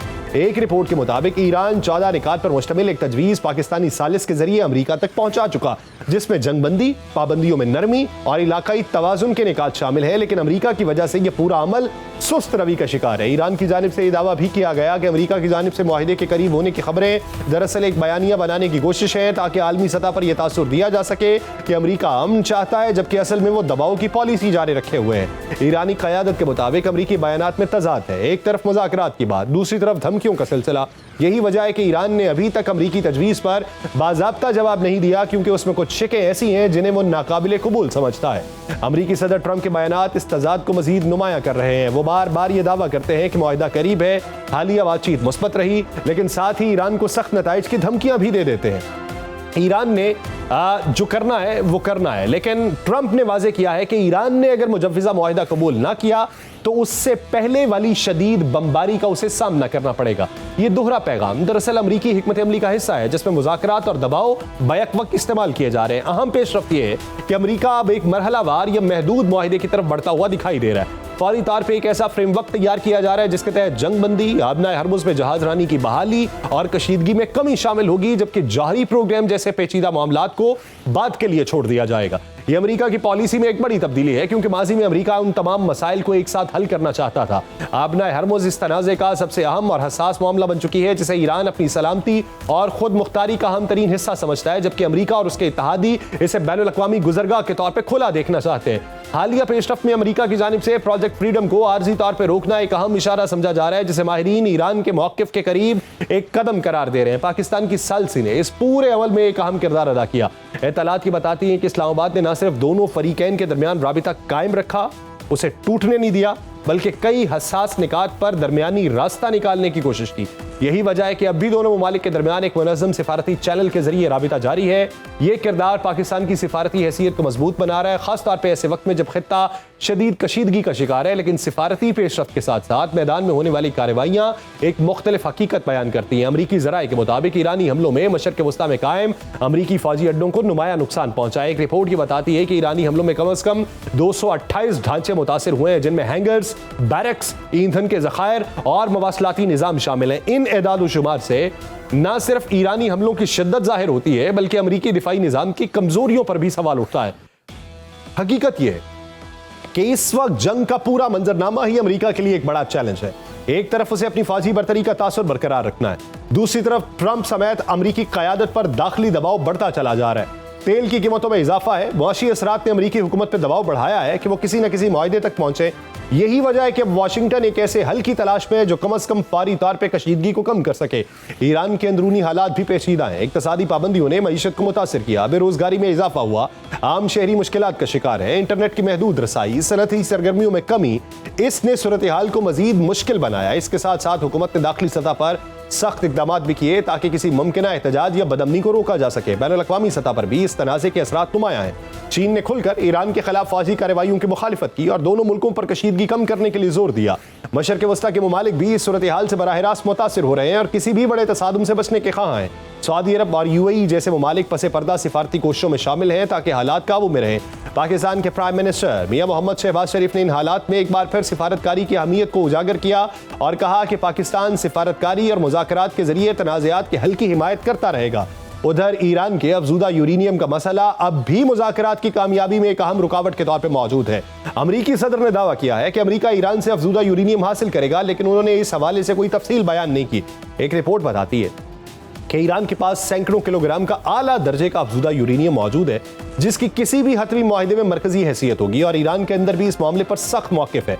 ईरानी सुप्रीम लीडर के मुशीर मोहसिन रज़ाई का कहना है कि जौहरी मामले पर किसी किस्म की फसपाई कबूल नहीं की जाएगी और आबनाए हरमुज पर कंट्रोल भी ईरान के पास ही रहना चाहिए। ये बयानात ये जाहिर करते हैं कि ईरानी क़यादत कोई भी कमजोर मुआहिदा करने से गुरेज कर रही है। इस दौरान ईरानी सदर मसूद पेज़ेश्कियान की सुप्रीम लीडर आयतुल्लाह मुज्तबा ख़ामनाई से 2.5 घंटे तवील मुलाकात हुई, जिसे सिफारती हल्के गैर मामूली अहमियत दे रहे हैं, खासतौर पर इसलिए भी कि इस वक्त मुज़ाकरात फाइनल राउंड में हैं। चुनाचे ये उम्मीद है कि दोनों ममालिक में जल्द मुआहिदा होगा, लेकिन अब भी कई रुकावटें हैं, जिनके बायस हालिया पेशरफ्तें किसी भी वक्त रिवर्स हो सकती हैं। इस वक्त सूरत हाल ये है कि दोनों फरीक जंग से मुकम्मल तौर पर बाहर निकलना चाहते हैं, लेकिन इस हकीकत का खुल के एतराफ़ करने से गुरेज आए। यही वजह है कि बयानात में सख्ती और पसे पर्दा बातचीत में नरमी एक साथ है, और आने वाले दिनों ने यह तय करना है कि ये सिफारती कोशिशें एक माहिदे में बदलेंगी या एक और नाकाम मरहले में दाखिल होंगी। लेकिन ये उम्मीद है कि मुज़ाकरात का दूसरा दौर अगले हफ्ते इस्लामाबाद में हो सकता है। दूसरी जानिब डोनाल्ड ट्रंप की पॉलिसी अब भी वाज़ेह नहीं। उन्होंने एक तरफ आबनाए हरमुज़ में फंसे जहाज़ों को निकालने के लिए शुरू किए गए प्रोजेक्ट फ्रीडम को अचानक मुअत्तल कर दिया और यह ऐलान किया कि ईरान के साथ एक मुकम्मल और हतमी मुआहिदा करीब है, जिसके बाद आलमी मंडी में तेल की कीमतों में नुमायां कमी हुई। लेकिन चंद ही घंटों बाद ट्रंप ने इस इम्कान को एक बड़ा मफरूजा करार देते हुए खबरदार किया कि अगर मुआहिदा ना हुआ तो बमबारी पहले से ज्यादा होगी। माहिरीन कहते हैं कि ट्रंप के इन बयानात की वजह कोई मुस्तकिल हिकमत अमली नहीं, बल्कि उनके ये बयानात वक्ती रद्द अमल पर मबनी हैं। दिलचस्प बात यह है कि अमरीकी वज़ीर ख़ारजा मार्को रूबियो पहले ही ऐलान कर चुके कि इसकी ऑपरेशन एपिक फ्यूरी खत्म हो चुका है, लेकिन ट्रंप के बयानात ने उनके इस ऐलान पर ही सवालात उठा दिए। इसी दौरान सिफारती सतह पर पेशरफ्त के इशारे भी मिले। इत्तलात के मुताबिक अमेरिका और ईरान के एक सफ़े पर मुश्तमिल 14 निकात की यादाश्त के करीब पहुंचने की बातें हुई, जिसका मकसद फौरी तौर पर जंग का खात्मा है, जबकि हल तलब उमूर को बाद के मराहिल पर छोड़ा जाएगा। इस मंसूबे में आबनाए हरमुज़ को खोलने, पाबंदियां नरम करने, महदूद सतह पर एतमाद साजी के इकदाम होंगे, लेकिन इस मुमकिन मुआहिदे के हवाले से भी शुकूक व शुबहात हैं। ईरान के अंदर ताकत के मुख्तलिफ मराकज़ के दरमियान इत्तफाक राय एक बड़ा सवाल है। अमेरिका के अंदर भी माहिरीन इस अमल को मोहतात नजर से देखते हैं। उनके मुताबिक ये पहला मौका नहीं जब मुआहिदा होता नजर आ रहा हो और आखिरी लम्हे में सब कुछ बिखर गया हो। माजी में भी कई मौके आए जब दोनों फरीक मुआहिदे पर इत्तफाक राय के करीब पहुंचे, लेकिन बाहमी एतमाद और सियासी दबाव ने मुज़ाकराती अमल को नाकाम बना दिया। अहम बात यह है कि दोनों मुल्क अगर इस मुफाहमती याददाश्त पर दस्तखत कर भी देते हैं तो हल तलब मसाइल जूं के तूं रहेंगे। ईरान के जौहरी प्रोग्राम से मुतल्लिक तकनीकी और पेचीदा मामलात ऐसे हैं जिन्हें हल करने में बरसों लगेंगे। साबिक अमरीकी सदर बराक ओबामा के दौर में होने वाले मुआहिदे की जुजियात तय करने में 20 माह से जायद का वक्त लगा था, जो इस बात का इशारा है कि मौजूदा पेशरफ्त सिर्फ एक इब्तदाई कदम होगी, हतमी नहीं। बरतानवी रॉयल नेवी के साबिक सरबरा एडमिरल लॉर्ड एलन वेस्ट का यह कहना है कि ईरान उस वक्त तक आबनाए हरमुज़ पर अपना कंट्रोल आसानी से नहीं छोड़ेगा जब तक दीगर अहम मामलात पे इत्तफाक न हो जाए। जमीनी हकीकत यह है कि प्रोजेक्ट फ्रीडम की नाकामी के बाद ही अमरीकी पॉलिसी साज हलकों में सोच पैदा हुई कि अस्करी दबाव मसले का हल नहीं, बल्कि इस मामले का हल सिर्फ और सिर्फ मुज़ाकरात हैं। और इस दौरान अगरचे इजरायली वज़ीर आज़म बेंजामिन नेतन्याहू ये कोशिश कर रहे हैं कि ये जंग जारी रहे, लेकिन अब अमेरिका मजीद नुकसान बर्दाश्त नहीं करना चाहता, क्योंकि मिड टर्म इलेक्शन सर पे है। ये बहरहाल हकीकत है कि इस वक्त दोनों फरीक की जंग से बचना चाहते हैं, लेकिन कोई भी हकीकत तस्लीम करने को तैयार नहीं। अमेरिका मुआशी दबाव और आलमी मंडी के रद्दमल से परेशान है, ईरान अंदरूनी अदम इस्तेहकाम के खतरे से परेशान है। इसके बावजूद दोनों अपने अपने बयानी में ताकत और मज़ाहमत को बरकरार रखना चाहते हैं। यही वजह है कि हर मुस्बत पेशरफ्त के साथ एक मनफी इशारा है, यानी एक कदम आगे दो कदम पीछे। और जब तक ये नफ्सियाती और सियासी दबाव बरकरार रहेगा, किसी भी मुआहिदे तक पहुंचना आसान नहीं होगा, चाहे वो कितना ही करीब क्यों ना हो। ईरान और अमेरिका के दरमियान मुज़ाकरात के हवाले से होने वाली मस्बत पेशरफ्तों के बायस आलमी मंडी में फौरी तेल की कीमतें जो है वो कम हुई हैं। स्टॉक मार्केट में तेजी लौट आई है, जैसे सरमायाकारों ने वक्ती तौर पे ही सही जंग के बादल छटते देख लिए हों। ब्रेंट खाम तेल की कीमत $108 से गिर के $97 फी बैरल तक आई, जो हालिया कशीदगी के दौरान एक बड़ी कमी है, क्योंकि एक वक्त पर यह कीमत $122 फी बैरल से भी तजावुज कर चुकी थी। यूरोप और एशिया की मंडियों में भी तजारती सरगर्मियों में इजाफा हुआ। डोनाल्ड ट्रंप ने ईरान के साथ अमरीकी जंग के दौरान वॉल स्ट्रीट पर रिकॉर्ड तोड़ इजाफे को एक बार फिर तरक्की करती हुई मईशत का सबूत दिया, लेकिन यह हकीकत है कि तेल की कीमतें गिरने के बावजूद ये अब भी जंग से पहले की सतह से कहीं ज्यादा है, जो इस बात की निशानदेही करती है कि खतरा मुकम्मल तौर पर खत्म नहीं हुआ। इस तनाज़े का मरकज आबनाए हरमुज़ है, जहां से दुनिया की बड़ी मिकदार में तेल और गैस गुजरती है। ईरान पहले ही खबरदार कर चुका है कि वो इस रास्ते से गुजरने वाले जहाजों को निशाना बना सकता है, और कई हफ्तों तक इसकी अमली बंदिश ने आलमी तवानाई की रसद को मुतासिर किया। और इसी दौरान अमरीकी सदर के बारहा तब्दील होते बयानात भी मंडियों पर असरअंदाज हुए। उनका अब भी ये कहना है कि ईरान के साथ मुकम्मल मुआहिदे की जानिब पेशरफ्त है, लेकिन साथ ही ईरानी बंदरगाहों से आने वाले जहाजों को रोकने की पॉलिसी जारी है ताकि मुआशी दबाव रहे। यही दोहरा रवैया आलमी सतह पर गैर यकीनी बढ़ा रहा है, यानी एक तरफ मुज़ाकरात, दूसरी तरफ ताकत का इस्तेमाल। इस दौरान ईरान में हालात मामूल पर आना शुरू हो चुके हैं। ईरानी मीडिया ने तबरेज एयरपोर्ट को दोबारा खोलने की खबर दी है। तबरेज सिविल हवाई अड्डे पर ईरान के साथ अमेरिका इजराइल जंग के दौरान हमला हुआ था, उसके रनवे और कंट्रोल और मवासलाती मरकज को नुकसान पहुंचा था। हुक्काम ये बताते हैं कि तज़ीन व आराइश के काम की तकमील के साथ अब हवाई अड्डे को मुकम्मल तौर पर दोबारा खोल दिया गया, परवाजें शुरू हो चुकी हैं। उधर मशरक़ वस्ता के दीगर महाज भी सूरत हाल को मजीद पेचीदा बना रहे हैं। गजा में इजरायली हमले जारी हैं, जहां हमास के अहम रहनुमा खलील लहिया के बेटे के जख्मी होने और मुतअद्दिद फ़लस्तीनियों की शहादत की इत्तलात है। दोनों फरीक ही एक दूसरे पर जंगबंदी के खिलाफ इल्ज़ामात लगा रहे हैं और ये कशीदगी सिर्फ गजा तक महदूद नहीं, जनूबी लबनान में मुख्तलिफ मकामात पर हमलों और इनखला की वार्निंग इस बात की निशानदेही करती है कि तनाज़ा फैलने का खदशा अब भी मौजूद है। यूं एक तरफ अमरीका और ईरान के दरमियान मुमकिन मुआहिदे की खबरें आलमी मंडियों को वक्ती सुकून देती हैं, तो दूसरी तरफ खित्ते के मुख्तलिफ महाज इस उम्मीद को गैर यकीनी में बदल देते हैं। इस पूरे मंजरनामे का अहाता किया जाएगा, लेकिन एक शॉर्ट ब्रेक के बाद ही नहीं जाएगा। Stay with us. Welcome back नाज़रीन। इब्तदाई में जिस मंजरनामे का अहाता किया गया उसी पे बात करेंगे। हमें ज्वाइन किया है डिफेंस एनालिस्ट हैं, डिफेंस एक्सपर्ट हैं, लेफ्टिनेंट जनरल रिटायर्ड गुलाम मुस्तफ़ा साहब। जनरल साहब बहुत शुक्रिया आपके वक्त का। और माहिर बैनुल-अक़वामी उमूर डॉक्टर शाज़िया चीमा साहिबा ने हमें ज्वाइन किया है। डॉक्टर साहिबा आपका भी मशकूर हूँ। जनरल साहब सर, अगर देखा जाए एपेक फ्यूरी के ख़त्म होने की खबर जो है वो मार्को रूबियो देते हैं, जबकि दूसरी तरफ प्रोजेक्ट फ्रीडम जो है उसका खात्मा 2 दिन बाद ही कर दिया गया। तो आप क्या समझते हैं कि अमेरिका पे अंदरूनी तौर पे इस वक्त कितना प्रेशर है और वो इस जंग से राह फरार इख्तियार करने के हवाले से किन चीज़ों के ऊपर आमादा हुआ दिखाई देता है पसे पर्दा, जिसका अलल ऐलान वो एतराफ़ नहीं कर रहा?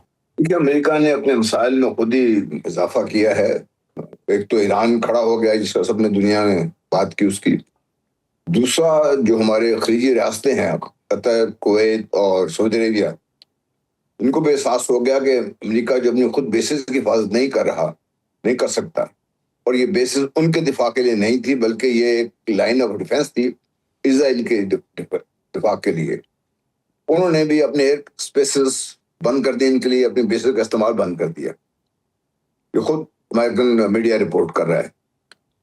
दूसरा जो बड़ा उनके लिए मसला ये बना है कि जब वो लेकर अपनी नेवी को इस तरफ आए, ख्याल ये था कि ऑपरेशन फ्रीडम की आड़ में जो कुछ करना चाह रहे थे, ईरान ने इसको पहले भांप लिया था। और ईरान ने जब अपना एक शॉट अक्रॉस द बो, ये नेवी वालों की एक टर्म है कि आप वार्निंग देने के लिए एक राउंड फायर करते हैं तो का जो दुश्मन के जहाज के बो के ऊपर से गुजर के समुद्र में जा गिरता है, दुश्मन को पता चल जाता है कि भाई होशियार हो जाए। तो वो अमेरिका को बात समझ आ गई थी। तीसरी जो बहुत अहम चीज ये हुई कि ईरान के वज़ीर ख़ारिजा इंतहाई मुतहर्रिक शख्सियत हैं और उन्होंने बहुत अपने आप को एक ऐसे स्ट्रेटजिस्ट के तौर पे पेश किया है जो मैं समझता हूँ कि हैरानकुन भी है और ईरान के लिए एक बहुत बड़ा तोहफा भी है। वो ट्रम्प साहब के ईरान अपने चीन पहुंचने से पहले वहां जा चुके थे और चीन से जो बयानात आए हैं उसने भी ट्रम्प साहब के काफी हौसला शिकनी की है कि ये सब कुछ भी हम कर रहे हैं ये किसी नतीजे पर पहुंचेगा नहीं, उल्टा और सुबकी होगी।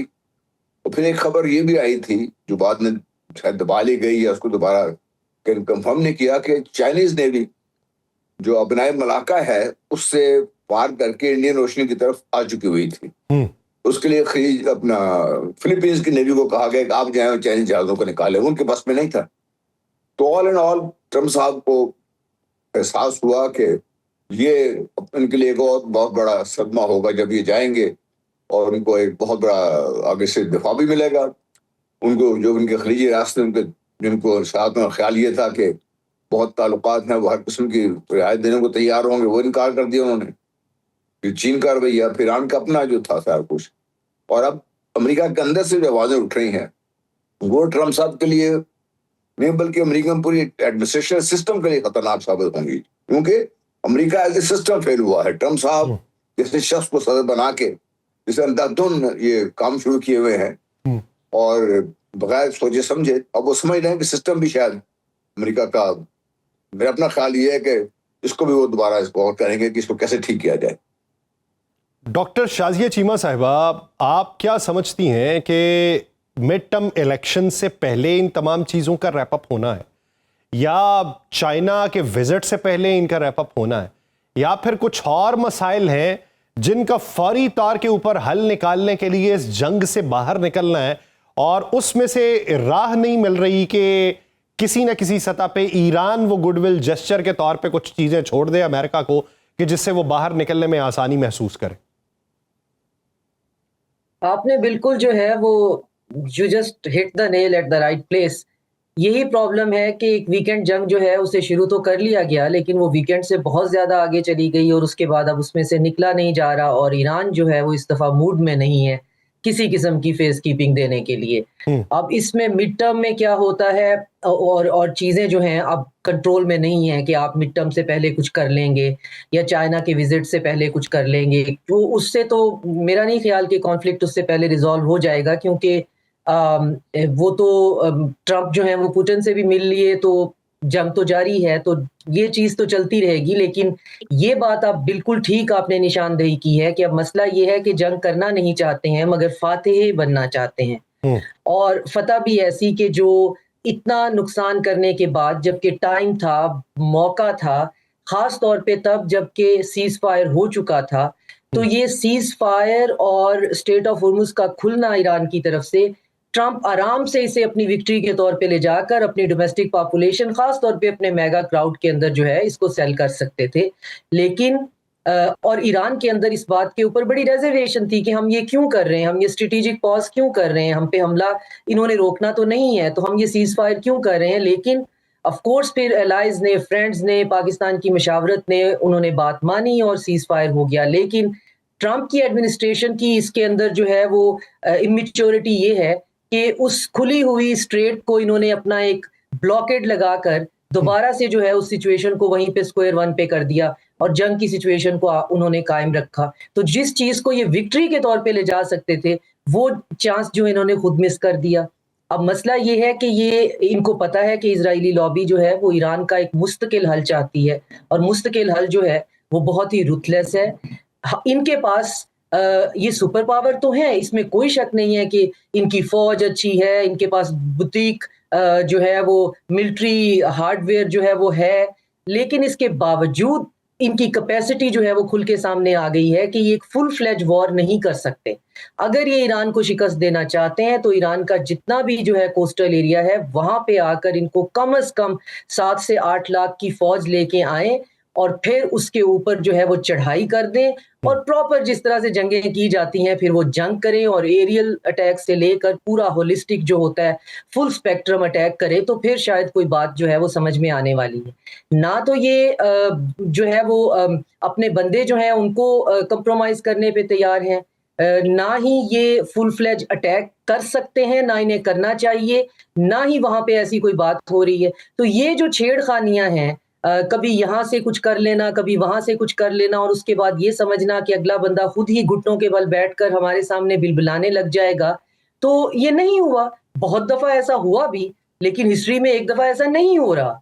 अगर नहीं हो रहा तो अकल का तकाजा ये है कि आप इस वक्त वापस मुड़ जाइए और 10-15 साल बाद यही तैयारी करके दोबारा आ जाइए। जितना टाइम आप यहाँ गुजारेंगे उतना ही आपके लिए एक रिटोरिकल आपने डॉक्टर साहबा एक बात की कि तैयारी के लिए वक्त लीजिए और फिर आ जाइए। जनरल साहब, यही खदशा ईरान को है कि ये फिर तैयारी करेंगे और फिर आग टपकेंगे हमारे सर के ऊपर। तो इस वजह से मुझे एश्योरिटी चाहिए कि ये दोबारा यहां का रुख नहीं करेंगे। तो वो एश्योरिटी उन्हें किस सूरत में मिलेगी और किसके तय मिलेगी? देखिए, श्योरिटी आप अगर अमेरिका की कोई भी गारंटी देना चाहे तो मेरा ख्याल है वो हमाकत करेगा। इसी तरह इसराइल की कोई गारंटी दे नहीं सकता इनकी, क्योंकि इनके बारे में अनस्टेबल सिस्टम इनका हो चुका है सारा, और ये अपनी ताकत के जोम में तकरीबन अंधे हो चुके हैं। अकल के इमाम बात कर रहा हूँ। और ये जवाल की जो चंद एक बड़ी निशानियों में से एक निशानी ये भी है कि जब आप अपनी ताकत का अंधाधुन इस्तेमाल करने के बावजूद मकासद हासिल करने में नाकाम रहते हैं, तो आपको ये समझ आना चाहिए कि आप जवाल पजीर ताकत हैं। आप पीछे हट जाएं, अपने आप को दुरुस्त करें, अपने मामलात को संभालें। एक सूरत जो ईरान को इस बात पर जोर इसलिए दे रहा है कि खलीजी रियासतें भी तैयार हैं और उनकी कोशिश ये है कि अमेरिकन बेसेस यहाँ से ख़त्म कर दी जाए। और यहाँ पे चीन भी ये बात कर रहा है, तुर्की भी ये बात कर रहा है, पाकिस्तान जो कि न्यूट्रल है इसमें बात नहीं कर रहा, लेकिन पाकिस्तान भी यही चाहेगा कि अमेरिकन बेसेस यहाँ से निकल जाएं और इस खत्ते के जो मालिक आपस में मिल बैठकर एक अपनी सिक्योरिटी का बंदोबस्त करें, और वो ज़्यादा पायदार भी होगी। आज मैं उनके जो एक्स फॉरेन मिनिस्टर हैं ईरान के, उनका आर्टिकल पढ़ रहा था, उन्होंने भी यही लिखा है। कतर के एक वजीर है, उनका बयान में अगले दिन पढ़ा था, उन्होंने कहा था कि अब हमें पाकिस्तान तुर्की की तरफ देखना चाहिए, अमेरिका वगैरह की तरफ देखने से हमें नुकसान होगा।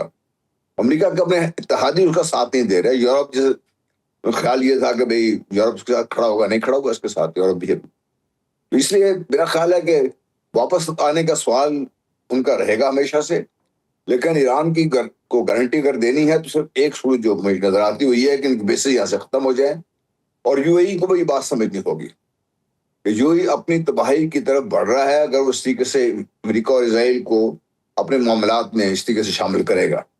बाकी रियासतें, मेरा अपना ख्याल ये है, और जो मैंने देख रहा हूँ, जो मैं पढ़ रहा हूँ, मुझे लगता है यूएई को ये बात समझ चुकी हैं और वो शायद अब इस तरफ आमादा नजर आती हैं कि इस इलाके के अपने लोग मिलकर, और चीन और रूस ऑब्वियसली यही चाहेंगे, वो भी यही बात कर रहे हैं कि भाई हम अपनी सिक्योरिटी का बंदोबस्त खुद करें, अमेरिका अपने मुल्क को खुद संभाले जाके वहां पर।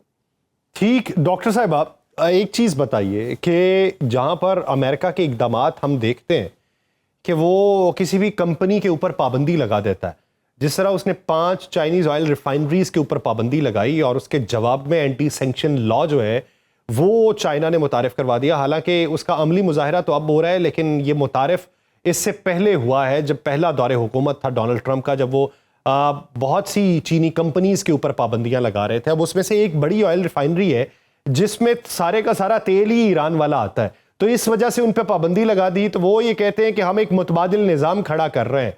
तो ये मुतबादिल निज़ाम खड़ा करना चाइना की तरफ से, और चाइना का ये वाजे कर देना कि अमेरिका का कोई इख्तियार नहीं कि अपने मुल्क से बाहर वो कंपनीज पे पाबंदियां लगाता फिरे, तो ये अमेरिका के लिए कितना सेटबैक है कि उनके दौरे से पहले, डोनाल्ड ट्रंप के दौरे से पहले, इस तरह के जवाबात जो है वो अमेरिका को मिल रहे हो।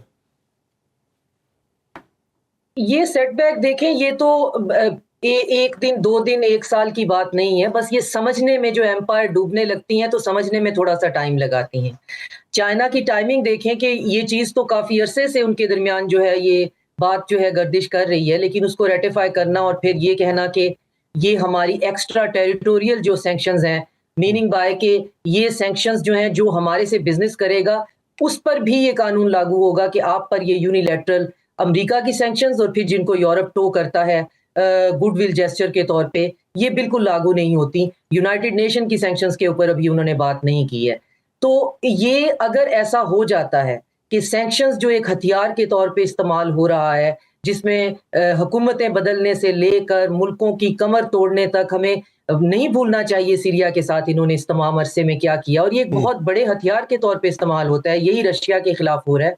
तो अगर ये चीजें जो हैं वो खुद खत्म हो जाती हैं, मैं मुसलसल ये अर्ज कर रही हूँ कि इस रीजन के लोग जो हैं, इस रीजन की नेशंस जो हैं जिस ब्लूप्रिंट पे काम कर रही हैं, और खास तौर पे पाकिस्तान जो है उसके फोर फ्रंट पे है, वो है रीजनल इंडिजिनस सिक्योरिटी प्लान, और फिर उसका जो है वो ऑर्गेनिक बाय प्रोडक्ट के तौर पे एक इकोनॉमिक फ्रेमवर्क जो है, उसके अंदर डॉलर जो है उसकी हेजमनी सिस्टमैटिकली खत्म हो जाएगी। किसी को ऐलान करके खत्म करने की जरूरत नहीं है। और दूसरा, ये जो सैंक्शंस हैं, अगर ये इनकी कोई वैल्यू ही नहीं रहती तो फिर ये भी जो है मुल्कों को धमकाने और कोर्सिव ऑपरेशन और इस तरह के डराने के काम के लिए बिल्कुल इस्तेमाल नहीं होंगे। और ये भी जाहिर करता है कि चाइना जो है वो डिसीजन ले चुका है। वो तो अपना विजन 2050 ऑलरेडी दे चुके हुए हैं कि हमें एक पैरेलल सिस्टम चाहिए, हमें न्यू सिविलाइजेशन का इनिशिएटिव चाहिए, हमें न्यू इकोनॉमिक फ्रेमवर्क चाहिए, हमें इंडिविजिबल सिक्योरिटी चाहिए। ये जीरो सम सिक्योरिटी से हम तंग आ गए हैं।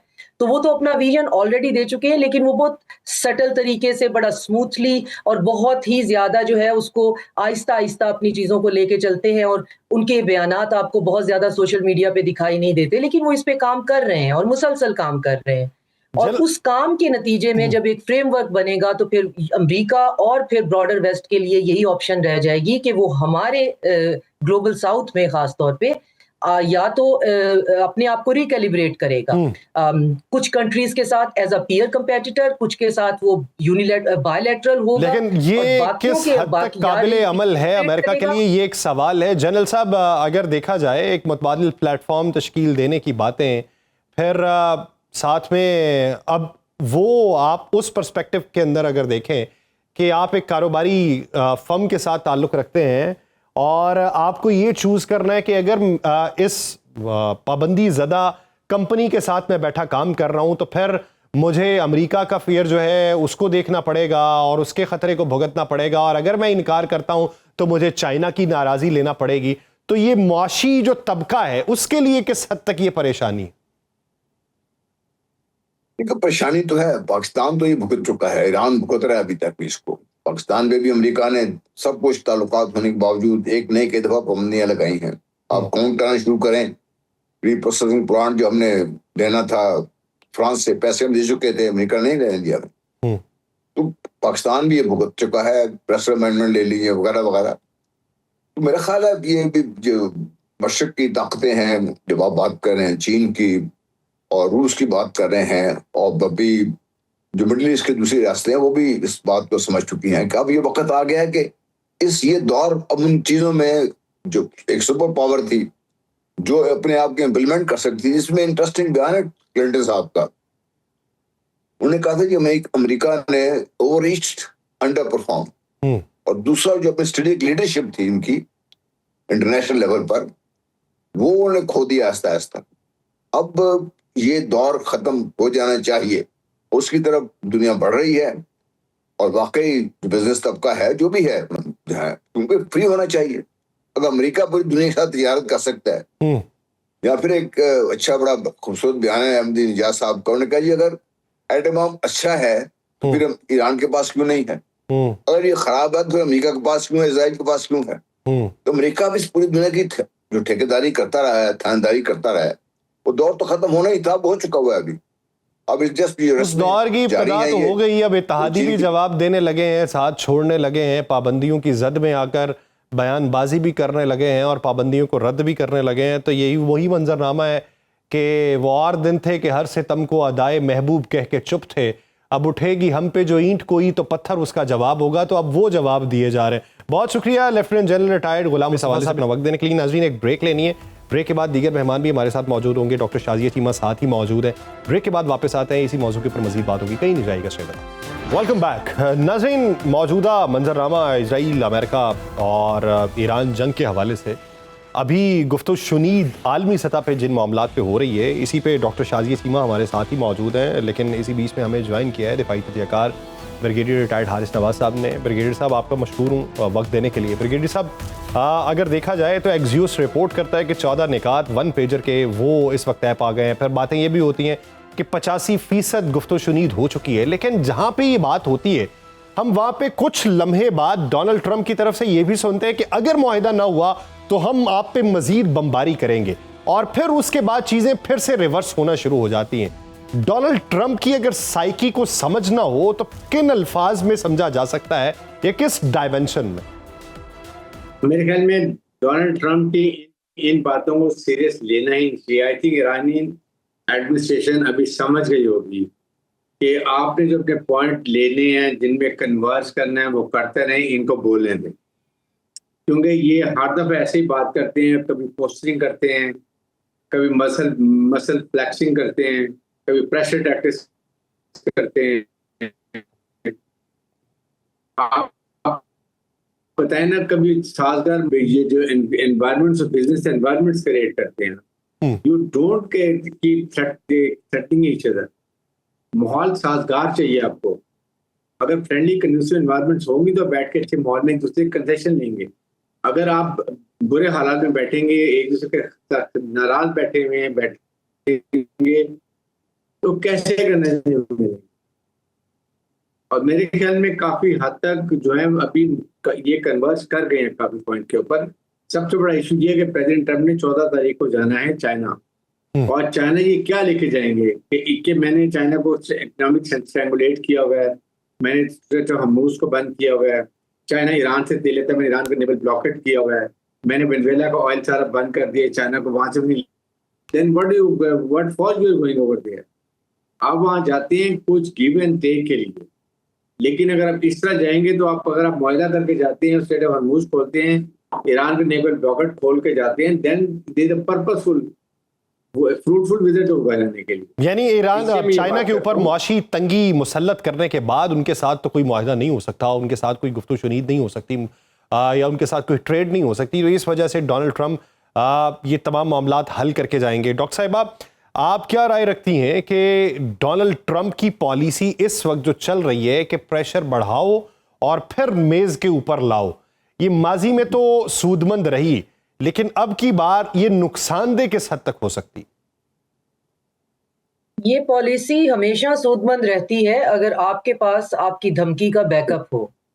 ये अगर हम देखें रोजमर्रा जिंदगी में भी, तो तड़ी लगाना, किसी को ओए करके बुला लेना, लेकिन अगर आपके पास उसका बैकअप नहीं है तो बहुत जोर से थप्पड़ जो है मुंह पे पड़ सकता है। ये एक यूनिवर्सल प्रिंसिपल है, ये हर जगह पे काम कर जाती है। लेकिन अब अमेरिका की जो ये धमकियां हैं, इनके पीछे किसी किस्म का कोई फॉलो अप प्लान नहीं है, लिहाजा ये खोखली हैं। और अगर आप ईरानी मीडिया देखें तो बड़े सहज और बड़े सुलझे हुए लोग हैं, लेकिन बहुत ज़्यादा उनके मीडिया के ऊपर जो है आपको दिखाई देता है कि बहुत इनकी तज़हीक और तज़लील हो रही होती कि ये किस किस्म के लोग हैं, ये क्या कहना चाहते हैं, ये क्या करना चाहते हैं। इनको ना फतह का इनके पास कोई प्लान नहीं है, शिकस्त इनको तस्लीम नहीं करनी आ रही, और इस गड्ढे में और ये कितना गिरना चाहते हैं। और उससे भी बड़ा प्रॉब्लम ये है कि ट्रंप की किसी बात पर यकीन नहीं किया जा सकता। उनके अपने एलाइज कहते हैं जी हमारी मैडमैन थ्योरी है। अगर मैडमैन की थ्योरी है तो फिर अगले बंदे को आपने हमेशा इसी चीज में रखा हुआ है कि ये कर लेगा, ये नहीं करेगा, करेगा नहीं करेगा।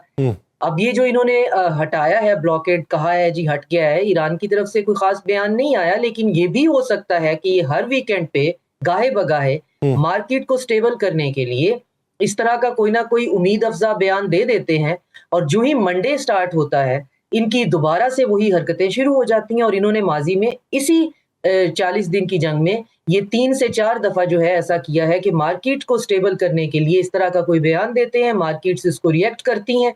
मगर जब ईरानियन बहुत शिद्दत से ये कह रहे हैं कि हमारे पास इंटेलिजेंस है, इन्होंने हम पे अटैक करना ही करना है, और मिलिट्री बिल्डअप भी हो रहा है, इजराइल की बंदरगाह पे भी हो रहा है, और इनका भी कोई एतबार नहीं है, तो फिर इन सारी चीजों को भी नजरअंदाज नहीं किया जा सकता। और बाज मुबस्सिरीन तो इवन डेट्स दे रहे हैं कि जी इस वीकेंड के ऊपर कुछ ना कुछ जो है वो खुदा ना खास्ता प्लान ये ईरानी तो अगर आप साइड को देखें तो वहां पर भी ये क्लेम्स मौजूद हैं।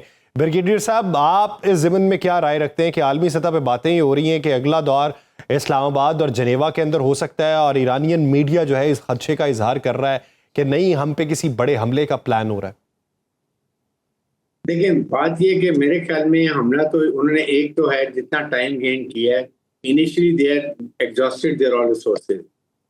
और अगर आपने देखा हो तो वो कभी कोरिया से, कभी इंग्लैंड से, कभी कहाँ से वो अपने रिसोर्सेज लेकर आ रहे थे, इकट्ठे कर रहे थे कि उनके पास उनको चाहिए था कि पहला उनका एम था कि इजराइल को प्रॉपर तरीके से प्रोटेक्ट किया जाए, उनके लिए डिफेंस सिस्टम प्रॉपर नहीं इंस्टॉल किया जाए।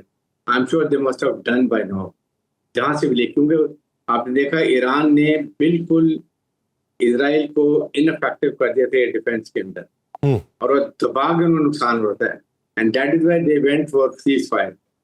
लेकिन इस वक्त दुनिया जो है ना वो इनके खिलाफ है जंग के, ना ईरान अमेरिकन की पब्लिक इसके फेवर में है, ना कांग्रेस फेवर में है, ना सेनेट फेवर में है। अब इनको लेनी भी बाद परमिशन पड़ेगी, 60 डेज गुजर गए हैं। उसके बाद नेटो फेवर में नहीं है, यूरोपियन यूनियन फेवर में नहीं है, खलीजी ममालिक फेवर में नहीं है। तो मेरे ख्याल में इस वजह से अभी इनको 10 बार सोचना पड़ेगा। और फिर डिस्पाइट 40 डेज की वॉर में जो कुछ वो कर सकते थे उन्होंने कर लिया। ना रिजीम चेंज कर सके, ना न्यूक्लियर कैपेसिटी खत्म कर सके, ना उनकी न्यूक्लियर कैपेबिलिटी खत्म कर सके, ना स्टेट ऑफ हॉर्मुज खोल सके, तो व्हाट हैव दे डन? इसलिए दे नीड ऑनरेबल इक्विटल, ताकि वो जब जाएं तो एटलीस्ट ये कह के जाएं कि हमने अकॉर्ड कर लिया, और उस कार्ड में हमने ईरान को न्यूक्लियर कैपेबिलिटी थे उसको हमने 460 किलोग्राम जो यूरेनियम था वो भी हमने उसका साइड पे कर दिया, और उससे कर लिया मुआहदा के 10-15 साल के लिए वो इसको एग्जिस्ट नहीं करेगा। इस तरह का वो अपने फेदर कैप में लगाएगा और जाके बताएगा जी मैंने ये देखे ये करके मिड टर्म इलेक्शन में स्लोगन अचीव करने का। बट यू नेवर नो के जिस तरीके से ये अभी कह रहे हैं फलां ट्रुप्स आ गए, 82 बॉन्ड डिवीजन आ गया, फिर उसके बाद मैंने 15,000 ट्रुप्स लिए हैं मैंने, और ट्रुप्स को 1,100 तैयारे बेरी बेड़े में लिए हैं। तो they are preparing themself, but let me tell you ये अटैक नहीं करेंगे। इस वक्त करेंगे तो आइंदा के लिए हमेशा के लिए अपनी क्रेडिबिलिटी खत्म कर देंगे, यानी हमेशा के लिए तो अपनी एतमाद साजी का खात्मा कर देंगे, अपने तशख़्ख़ुस का खात्मा करेंगे। डॉक्टर साहिबा, आपकी क्लोजिंग स्टेटमेंट चाहिए। इत्तलात ये है कि ये जो शाहिद ड्रोन है 136 उसके मुकाबले में यूक्रेनियन ड्रोन्स जो हैं वो अरब ममालिक एग्रीमेंट्स उसके नए कर रहे हैं, और फिर ये भी इतलात हैं कि यूक्रेनियन एक्सपर्ट्स जो हैं वो वहाँ पे आके उनको सिखा रहे हैं कि इसको किस तरीके से चलाना है, जो एंटी ड्रोन टेक्नोलॉजी है। तो क्या ये मुस्तकबिल की हिफाजती तैयारी है या फिर मुस्तकबिल करीब में हमले की तैयारी? जो गल्फ है वो ऑलरेडी अपने आप को डाइवर्सिफाई कर रहा है, सऊदी अरेबिया भी अपने आप को डाइवर्सिफाई कर रहा है। उनका भी मिलिट्री हार्डवेयर जो है वो सिर्फ एक तरफ से नहीं है, चाइना से भी खरीदते हैं, रशिया से भी खरीदते हैं। जिन ड्रोन्स का आप जिक्र कर रहे हैं ये यूएई ने मंगवाए हैं, और उन्होंने एक थार्ड जो है वो इंटरसेप्टर भी मंगवाया है, और ऑस्ट्रेलिया से एक टीम भी उसको इंस्टॉल करने के लिए। तो उनका तो बिल्कुल ही डिफरेंट है चैप्टर, वो बिल्कुल ही एक डिफरेंट क्लब में है, और उनके डिफरेंट किस्म के जो हैं ऑब्जेक्टिव्स हैं। उनको हम इस ब्लॉक के अंदर अभी रखेंगे तो फिर हम खुद भी कंफ्यूज हो जाएंगे। इस ब्लॉक के लोगों का सबसे बड़ा इस वक्त जो प्रॉब्लम है, और इस ब्लॉक से मेरी मुराद है सऊदी अरेबिया, उसके allies, Pakistan, China, including Iran जो कि कॉन्फ्लिक्ट जो है जिस पे है, फिर रशिया, तुर्की, इजिप्ट, ये सारे इस वक्त इस डिलेमा का शिकार हैं कि एक शिकस्त खोर्दा जो कौम है या एक शिकस्त खोर्दा जाहरियत पसंद है, उनको सुलह सफाई से वापस कैसे भेजना है, क्योंकि उनको वो रास्ता भी समझ में नहीं आ रहा। ईरान के ऊपर ओनस या प्रॉब्लम इस वक्त ये है कि आपकी फतह इस वक्त जो है उसको आप अभी बैक बर्नर पे रख लें, लेकिन आप ये देखें कि जो हारे हुए हैं उनको कैसे सुकून से और तमीज से और इस तरह से वापस भेजना है कि वो रास्ते में कहीं पे जो है कोई नया तमाशा ना खड़ा कर दे। और यही सबसे बड़ी बात है जिसकी तरफ जो है हर बंदे की जो है उस पे पल्स है कि आखिर कौन सा तरीका होगा कि इनको, क्योंकि इनको खुद वापसी का रास्ता समझ में नहीं आ रहा। हमें ये बात जानने की जरूरत है कि अमेरिका को नहीं समझ में आ रहा कि वो यहाँ से वापस कैसे जाए, और क्या लेके जाए, क्या नहीं लेके जाए, और क्यों कर जाए। वापसी का रास्ता है कहाँ? तो वो वापसी का रास्ता भी हमने ही उसको देना है। वो वापसी का रास्ता हमने ही उसको देना है, और ये तय करवाना है कि कहीं ना कहीं पे तुम्हारी फेस सेविंग मौजूद है कि जिससे तुम वापस जा सकते हो। बसूरत है दीगर डेस्परेशन के आलम के अंदर वो क्या करे ये भी मालूम नहीं है। बहुत शुक्रिया ब्रिगेडियर रिटायर्ड हारिस नवाज साहब, डॉक्टर शाहजी इस हवाले से अपना वक्त देने के लिए। नाज़रीन, ट्रांसमिशन का वक्त खत्म हो जाता है, मुझे दीजिए इजाजत। आपसे मुलाकात होगी कल के रोज। बहुत सा ख्याल रखिएगा। अल्लाह।